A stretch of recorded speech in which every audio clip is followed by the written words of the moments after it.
سعید جلیلی است، کسی که ظاهراً با تیبا و پراید رفت آمد می کند. ولی افشاگرانی مانند یاشار سلطانی می گویند در هر کدام 2.5 تن سرب استفاده شده تا ضد گلوله بشوند، اما نمایش ساده زیستی بدهند. حسین شمقدری مستندساز اصولگرا میگوید از خانه‌های لاکچری جلیلی و رئیسی و دیگران در بالای شهر تهران فیلم ساخته، اما اجازه پخش به او ندادند. او میگوید در این مستند میخواسته کاخهای شاه را با خانه‌های مردان جمهوری اسلامی مقایسه کند و بگوید حالا دست چه کسانی است، اما جلویش را گرفتند. او میگوید درباره مسائل جنسی آزاد است که هر چه میخواهد بسازد.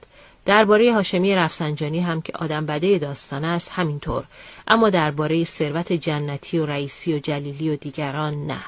واقعیتش این که ما یه مستندی ساختیم به اسم آقایون. این مستند سوژه اصلیش آدرس منازل مسکونی آقایون بود.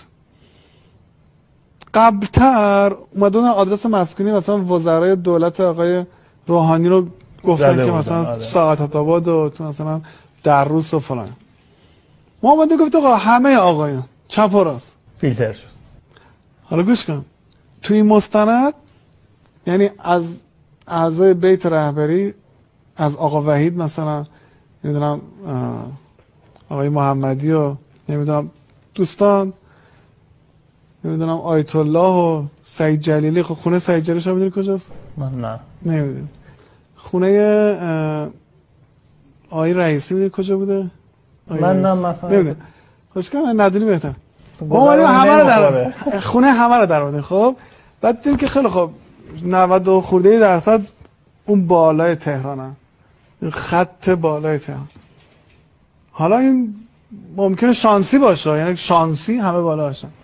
حالا ما توی مستند گفتیم یه سری سوژه‌های دیگه داشت، مثلا کاخهای شاه. کاخهای شاه ما رفتیم دست کیه؟ مثلا یه کاخ بود توی کیش، دست کیه؟ کاخ شاه بوده. یه کاخ هم سد لطیان معروف که ما تو مستند قبلا رفتیم. یه کاخ هستش توی دیزین، یه کاخ هست توی کلاردشت. خب این کاخ هم دست کیه؟ ما اینا در آوردیم دست کیه؟ یه مستند سیاسی ساختیم انتقادی، هیچ وقت پخش نشد. نتونستیم پخش کنیم چون که میرسیم پخش کنیم شتک میشیم. دیگه موضوعات سیاسی رو کمتر کار میکنیم، مجبوریم، اینو قبول دارم. ولی تو موضوع